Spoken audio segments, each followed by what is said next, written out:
Cole had never thought of himself as anyone special.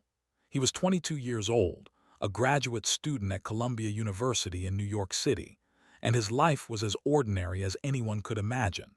He woke up every morning in his small apartment, ate cheap instant noodles for breakfast, drank too much coffee, and spent most of his time buried under research papers and textbooks. His car was 15 years old and made strange noises whenever he drove it. His bank account had just enough money to pay rent and buy groceries. His biggest worry in life was whether he would finish his astrophysics thesis before his professor lost patience with him. Had no girlfriend, no exciting hobbies, and no grand plans for the future.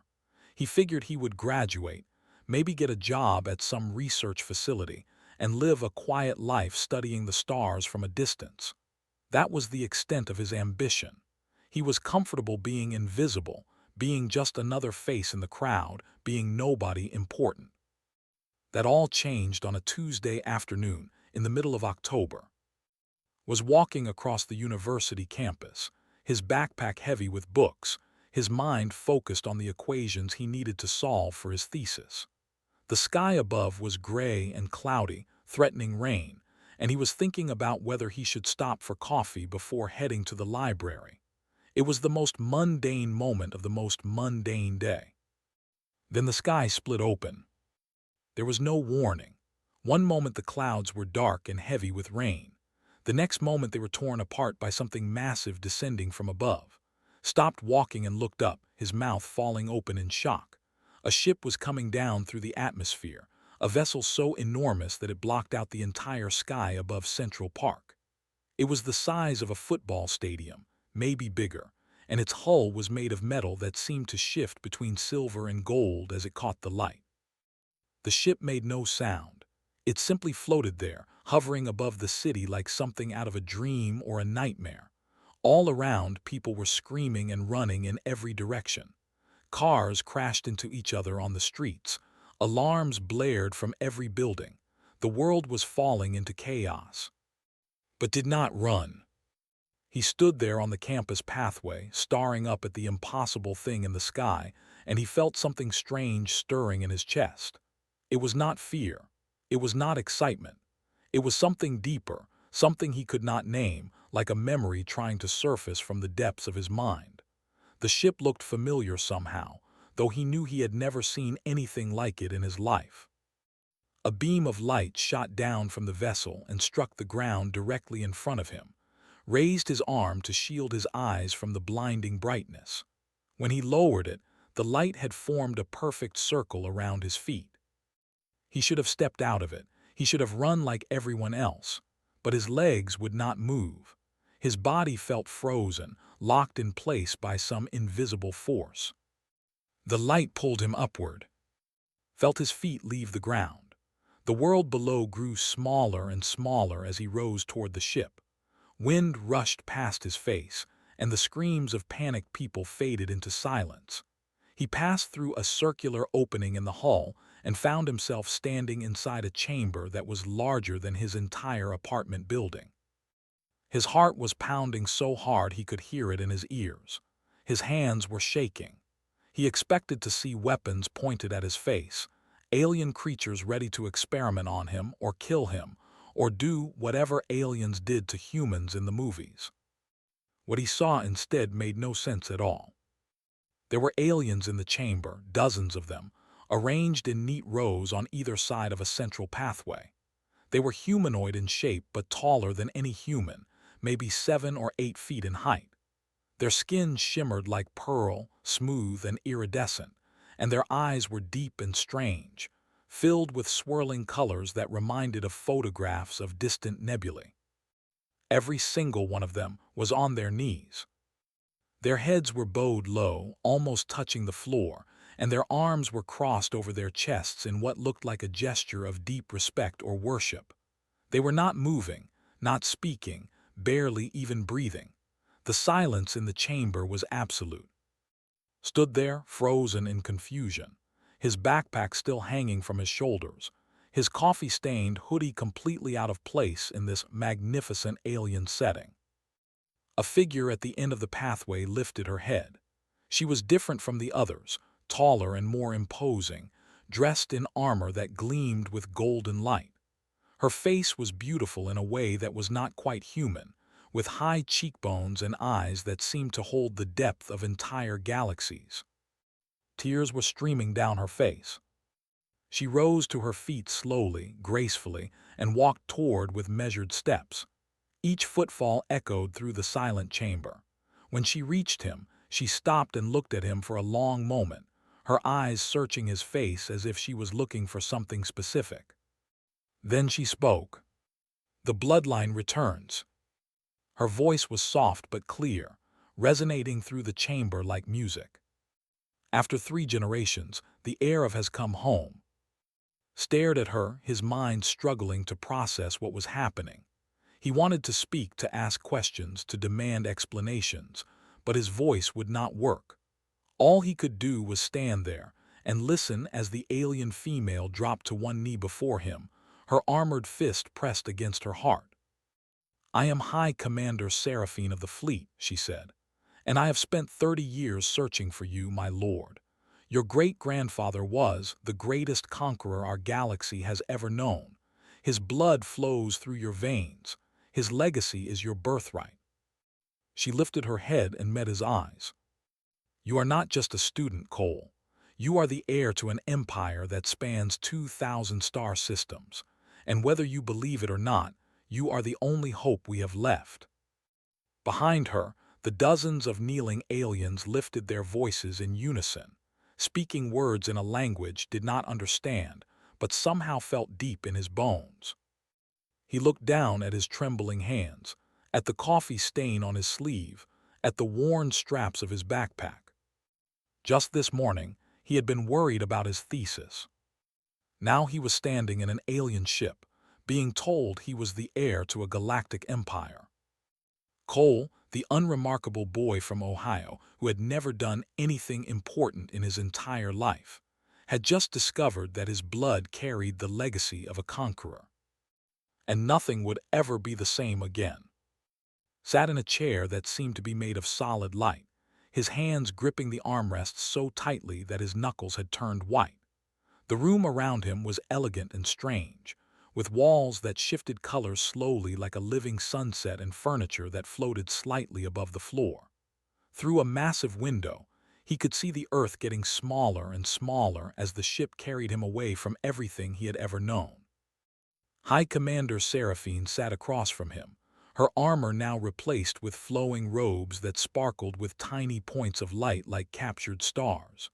She had been patient with his silence, giving him time to process the impossible things she had told him, but now she leaned forward with urgency in her eyes. "I know this is overwhelming," she said gently, "but there is much you need to understand, and we do not have the luxury of time." Finally found his voice. It came out rough and dry. "Tell me everything." Seraphine nodded and began to speak. She told him about his great-grandfather, a man born on a distant world in a galaxy torn apart by endless wars. For thousands of years, different civilizations had fought each other for territory, resources, and power. Billions had died. Entire planets had been reduced to ash. The galaxy was a place of suffering and chaos, with no end in sight. Had changed everything. He had started as a simple soldier, fighting in battles that seemed hopeless, but he was different from other warriors. He was stronger, faster, smarter. He could see patterns in warfare that others could not see. He won battles that should have been impossible to win. His reputation grew, and soldiers from other worlds began to seek him out, wanting to fight under his command. Within 20 years, had built an army unlike anything the galaxy had ever seen. He conquered world after world, but not through cruelty or destruction. He conquered through strategy, through diplomacy when possible and overwhelming force when necessary. He gave defeated enemies a choice: join his empire and live in peace, or resist and be destroyed. Most chose peace. By the time he was 50 years old, had united over 2,000 star systems under a single banner. He had ended wars that had raged for. He had crushed tyrants and freed slaves. He had built roads between the stars, connecting civilizations that had never known each other existed. The galaxy, for the first time in recorded history, knew peace. Your great-grandfather was not just a conqueror, Seraphine said, her voice filled with reverence. He was a builder. He created a civilization where different species could live together, trade together, grow together. He was feared by his enemies but loved by those who lived under his protection. Trillions of beings owed their freedom to him. Listened in silence, trying to connect this legendary figure to the quiet man he had seen in old family photographs. The great-grandfather who had died before was born. But power is a heavy burden, Seraphine continued. After decades of war and rule grew tired, his enemies were defeated, peace had been achieved. There was nothing left to conquer, nothing left to build. He had given everything to the galaxy, and he wanted something for himself. She paused, and her expression grew sad. He wanted to disappear. Had done the unthinkable. One night, without warning, he had left his throne, taken a small personal ship, and vanished into the unexplored regions of space. He left behind no instructions, no heirs, no explanation. The empire he had built was suddenly without its creator. The council, made up of the rulers of the most powerful systems, had taken over governance. They had maintained peace through diplomacy and the memory of power. But decades passed, and the memory began to fade. New generations grew up who had never known the conqueror, who did not fear his name. We searched for him for 30 years, Seraphine said. Every corner of the galaxy, every unexplored region, nothing, had simply ceased to exist. Then, 10 years ago, they had found a clue, a radiation signature from ship detected in a remote arm of the galaxy. They had followed the trail and found something they had never expected. Earth. Your great-grandfather came to this planet 60 years ago, Seraphine explained. He hid his ship, adopted a human identity, and lived among your people. He married a human woman. He had children. He lived a quiet life in a place called Ohio, working as a farmer of all things. He died peacefully in his sleep in 1987, surrounded by the family he had built. Felt tears forming in his eyes, though he did not know why. He had never met the man. He had only seen a few photographs, heard a few stories from his grandmother before she passed away.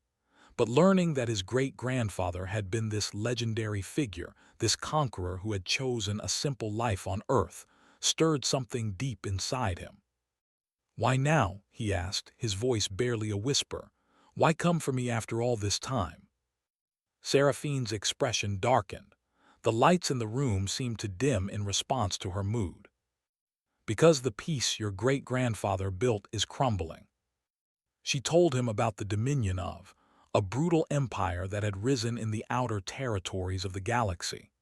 They were conquerors in the worst sense of the word, taking what they wanted and destroying everything else.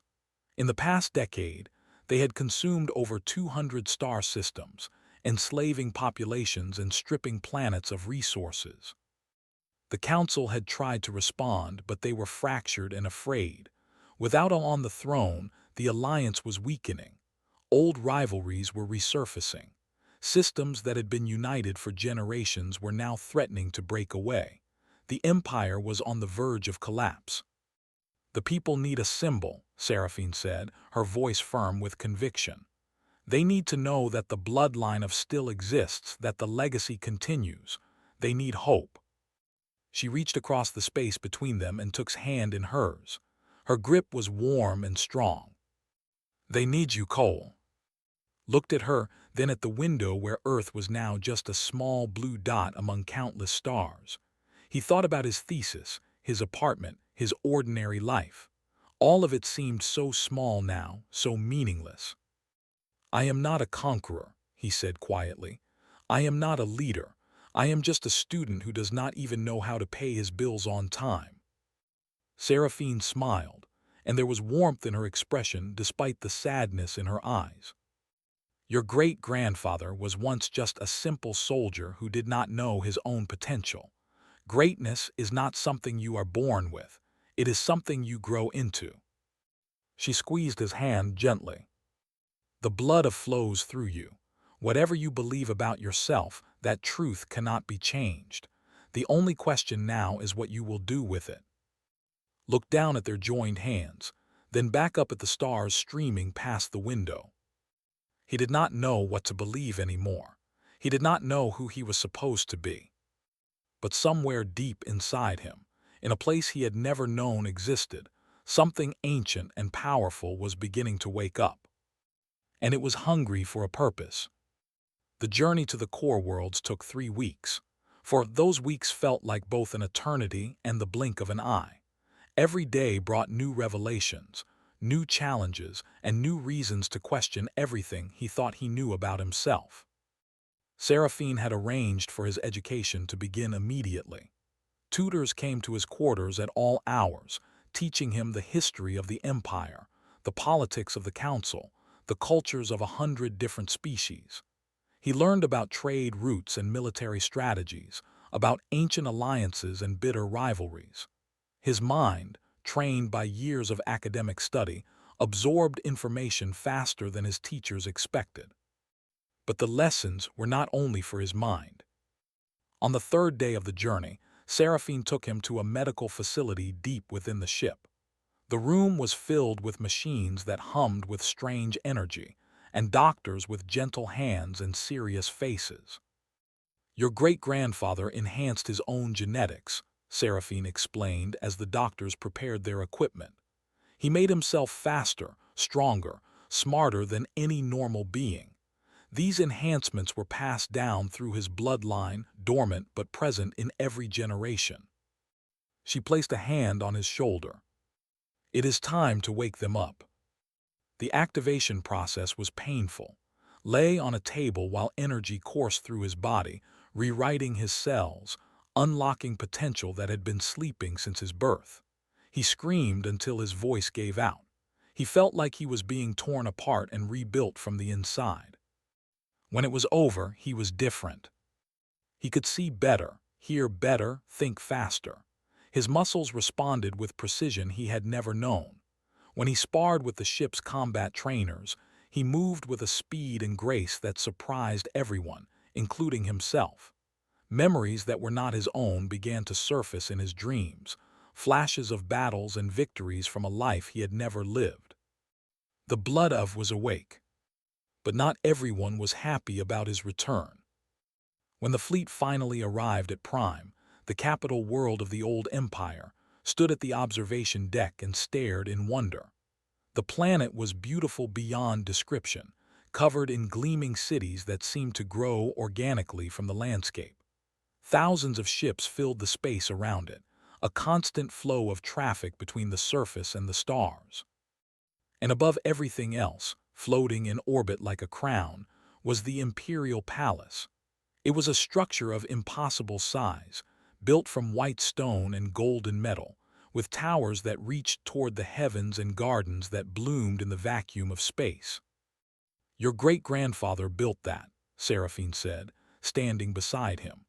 "He said every citizen of the empire should be able to look up and see their palace in the sky, a reminder that they were part of something greater than themselves."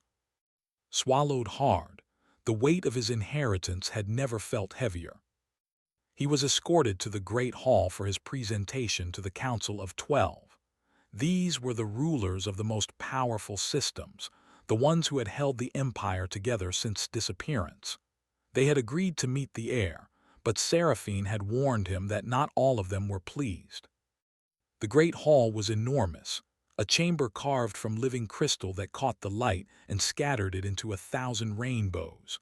12 thrones were arranged in a semicircle at the far end, each one occupied by a figure of obvious power and authority. Hundreds of observers filled the galleries above, watching in silence.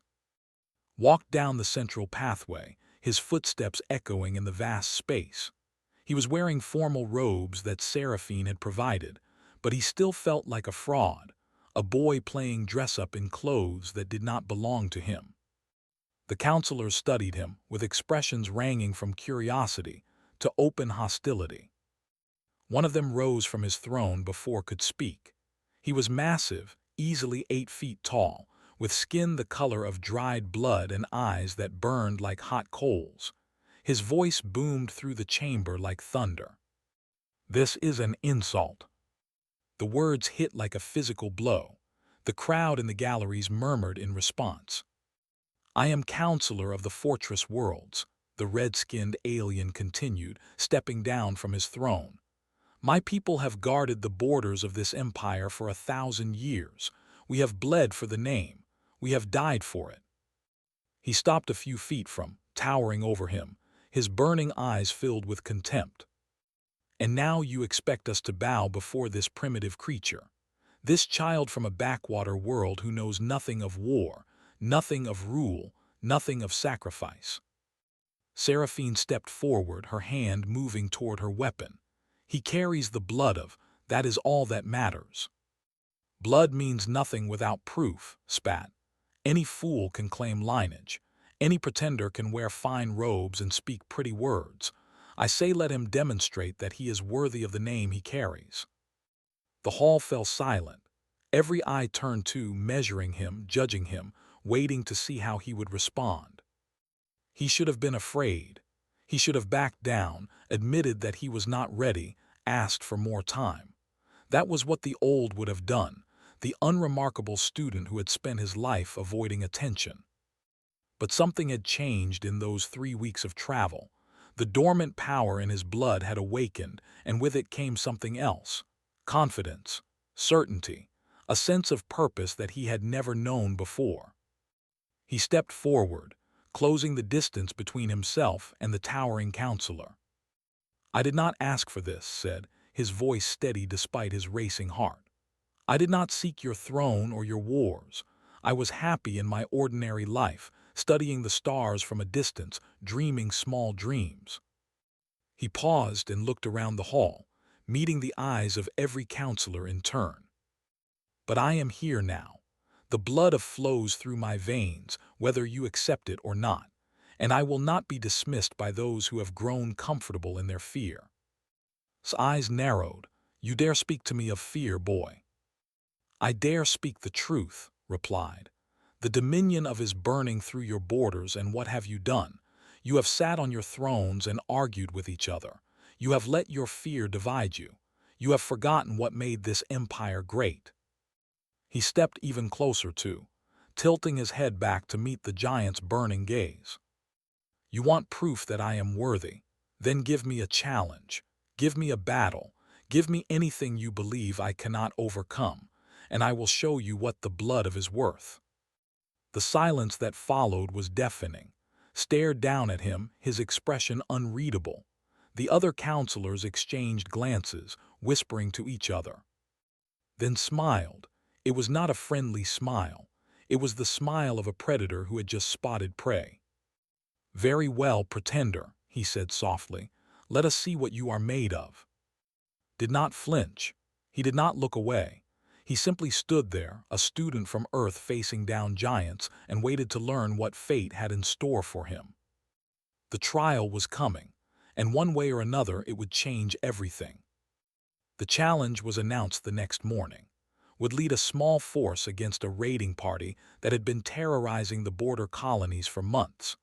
The enemy consisted of 5 warships, each one heavily armed and crewed by soldiers who had spent their entire lives training for combat. Would be given a single cruiser and a crew of 300.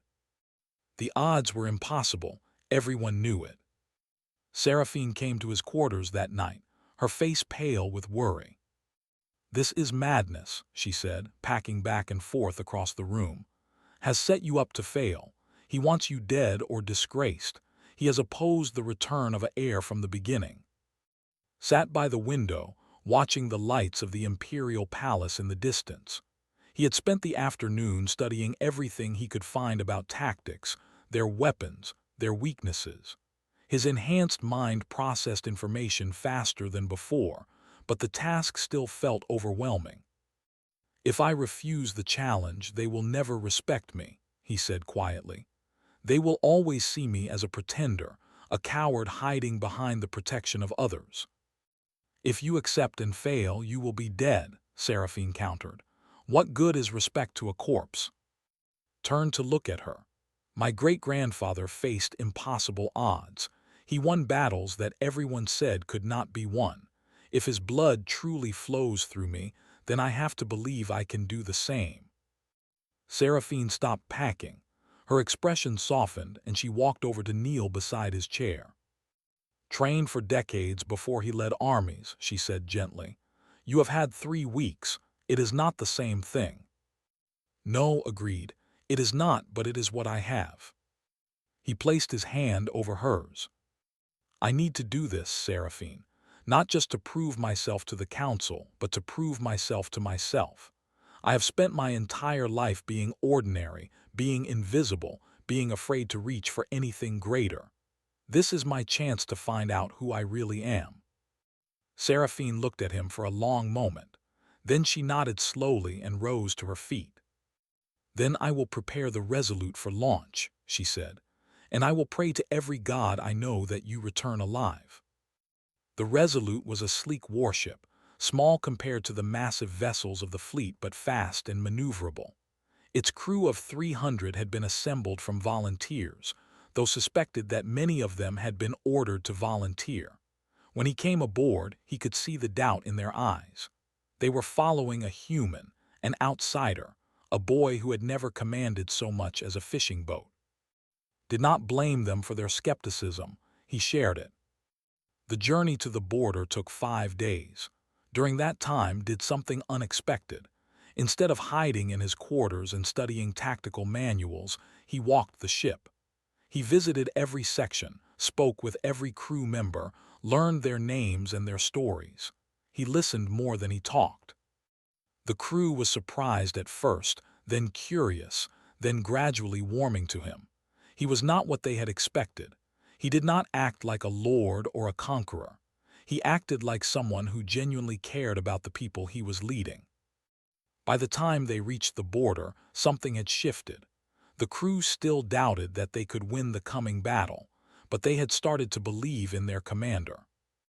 The raiding party was waiting for them near a cluster of mining colonies. 5 ships, just as the intelligence had promised, arranged in a loose formation around the largest vessel. They were expecting easy prey. They had been terrorizing these colonies for months without opposition, and a single cruiser posed no real threat. Stood on the bridge of the Resolute, staring at the tactical display that showed the enemy positions. His heart was pounding, but his mind was strangely calm. The enhanced genetics in his blood were working, processing information, seeing patterns that his officers could not see. They are overconfident, he said, surprising everyone with the certainty in his voice. His tactical officer, a young female named Lydia with silver hair and sharp eyes, looked at him with confusion. My lord. Look at their formation, continued, pointing at the display. They have spread their ships too far apart. They are expecting us to run, so they have positioned themselves to chase, but that leaves their command ship exposed. Lydia studied the display and frowned. Even if we reach the command ship, we would be surrounded immediately. We cannot fight 5 vessels at once. We do not need to fight 5 vessels, said. We need to kill one. If we destroy their command ship quickly enough, the others will be thrown into confusion. They will not know who is giving orders. That is when we strike at the rest. The bridge crew exchanged nervous glances. The plan was risky beyond measure. One mistake, one miscalculation, and they would all be dead. That is suicide, Lydia said quietly. Turned to face her and the rest of the crew. He could see the fear in their eyes, the doubt, the certainty that they were about to die. He understood it. He felt it himself. But he also felt something else.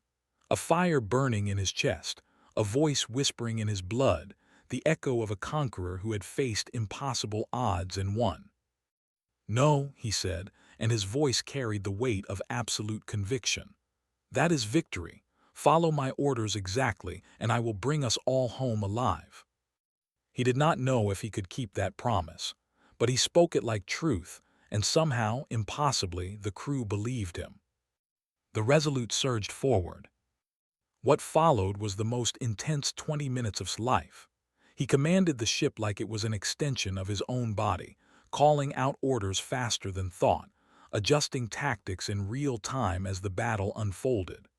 The ships opened fire, and the Resolute danced between the beams, its shields flickering under the assault but holding. They reached the command ship faster than the enemy expected. The Resolute unleashed everything it had, concentrated fire striking the same point again and again until the enemy's shields collapsed. One final volley tore through the hull, and the command ship exploded in a brilliant flash of light. The remaining enemy vessels scattered in confusion, exactly as had predicted. "Now," he ordered, his voice sharp with urgency, "hunt them down before they regroup."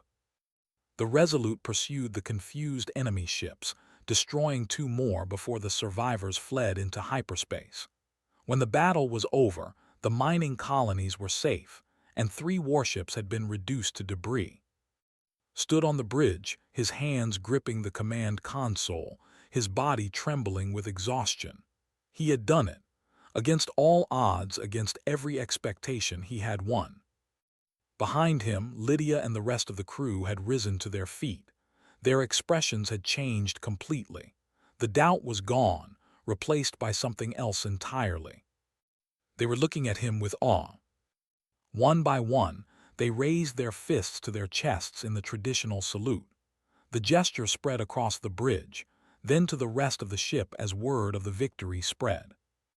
Cole, the student from Earth, had just proved that the blood of a conqueror truly flowed through his veins, and the galaxy would never see him the same way again. News of the victory spread across the Empire like wildfire. Within hours, every world in the Alliance knew what had happened at the border. A single cruiser, commanded by the mysterious human heir, had destroyed 3 warships and saved 3 mining colonies. The story grew with each retelling, becoming more dramatic, more legendary. They called him the Silent Storm, because he had struck without warning and vanished before the enemy could respond. They said he had commanded the battle like a master artist painting a masterpiece, every move precise, every decision perfect. They said the blood had returned to the galaxy. When the Resolute arrived back at Prime, the skis were filled with ships that had come to witness his return. Crowds gathered on every platform, every viewing deck, every rooftop that offered a glimpse of the approaching cruiser. People who had never believed in the heir, who had dismissed him as a fraud or a pretender, now chanted his name. Stood on the bridge and watched the celebration through the viewport. He felt disconnected from it somehow, like he was watching something happening to someone else. Just a few weeks ago, he had been worried about his thesis. Now millions of beings were cheering for him. Seraphine met him as he disembarked from the ship. Her eyes were red, as if she had been crying, but she was smiling wider than he had ever seen. "You did it," she said, her voice thick with emotion. "You actually did it." "We did it," corrected her. "I would be dead without my crew." Seraphine shook her head. "They would be dead without you. The crew of the Resolute is telling everyone who will listen. They say you commanded that battle like you had been doing it your entire life. They say they would follow you into the heart of a star." Did not know how to respond to that. He still felt like the same person he had always been, the unremarkable student who had never done anything important. But something had changed during that battle. He had felt his great-grandfather's legacy awakening inside him, guiding his decisions, sharpening his instincts. He was becoming something new. The great hall was even more crowded than before when he entered for his second presentation to the council. Every seat in the galleries was filled. Every doorway was packed with observers straining to see. The air hummed with anticipation. The 12 counselors waited on their thrones, their expressions carefully neutral, but could see the difference in how they looked at him now. Before, they had seen a pretender, a boy playing at being an heir. Now they saw something else. They saw a threat. Rose from his throne as approached. The red-skinned giant's expression was unreadable. his burning eyes fixed on the young human who had accomplished the impossible. "You have won your battle," said, his deep voice echoing through the chamber. "But one victory does not make an emperor. They are still out there. They still threaten our borders. They still burn our worlds." "You are right," replied, his voice calm and steady. "One victory means nothing in the face of the war that is coming. I am not asking to be crowned emperor today. I am asking for the chance to earn that title." He turned to face the entire hall, raising his voice so that everyone could hear. "I know what you see when you look at me. You see a human, a primitive from a backwater world that most of you have never heard of. You see someone who has no place among the stars, no right to stand in this hall, no claim to the legacy of." He paused, letting his words sink in. The hall was utterly silent. "And maybe you are right. Maybe I do not belong here. I did not grow up in your civilization. I did not train in your academies. I did not earn my place through decades of service like so many of you have." He took a deep breath. "But my great-grandfather did not conquer the galaxy because he belonged. He conquered it because he refused to accept that peace was impossible. He looked at a universe torn apart by endless war and hatred, and he decided to change it. Not because it was easy, not because anyone believed he could do it, but because he knew that someone had to try." Walked forward, moving past, approaching the center of the chamber where all 12 thrones could see him clearly. "The Dominion of believes that we are weak. They believe that without us on the throne, we will crumble into dust. They believe that they can take everything our ancestors built and burn it to nothing." His voice grew harder, filled with a conviction that surprised even himself. "I intend to prove them wrong, not because of my blood, not because of my name, but because every single soul in this empire deserves a future worth fighting for. Your children deserve to grow up in peace. Your worlds deserve to flourish. Your civilizations deserve to reach heights that we cannot even imagine today." He looked directly at. "I am Cole, great-grandson of. I am not asking you to believe in me because of who my ancestor was. I am asking you to believe in me because of who I am choosing to become." He spread his arms wide, addressing the entire hall one final time. "Stand with me, and I will show you what humanity is capable of. Stand against me, and I will show you anyway, because this is not about me. This is about all of us. This is about building something greater than any one person, any one world, any one species." He lowered his arms and stood in silence, waiting for the response. For a long moment, nothing happened. The hall remained frozen, thousands of beings holding their breath. Then did something that no one expected. He stepped down from his throne, walked to where stood, and dropped to one knee. His armored fist pressed against his heart in the traditional salute. "I have guarded these borders for 1,000 years," said, his deep voice surprisingly gentle. "I have seen pretenders come and go. I have watched weak leaders fail. But I have also learned to recognize strength when I see it." He looked up with something new in his burning eyes. "Respect. You have earned my allegiance. Heir of my sword is yours." The effect was immediate. One by one, the other counselors rose from their thrones and knelt. Then the military commanders in the galleries. Then the ambassadors. Then the common citizens who had come to watch history unfold. The great hall of Prime filled with the sound of thousands, dropping to their knees before the student who had become a conqueror's heir. Seraphine walked forward through the kneeling crowd, her eyes shining with pride and tears. "What now, my lord?" she asked softly. Looked out at the sea of bowed heads, at the faces of beings who were placing their hopes and their futures in his hands. He felt the weight of it settling onto his shoulders, heavier than anything he had ever carried. But he did not buckle under it. He straightened his spine, lifted his chin, and spoke with the voice of someone who had finally discovered his purpose. "Now we prepare for war." Somewhere in the depths of space, the Dominion of continued their campaign of conquest, believing that the empire was finished. They had no idea that a new leader had risen, a young man from a small planet called Earth who carried the blood of the greatest conqueror in galactic history. They had no idea that their doom was coming.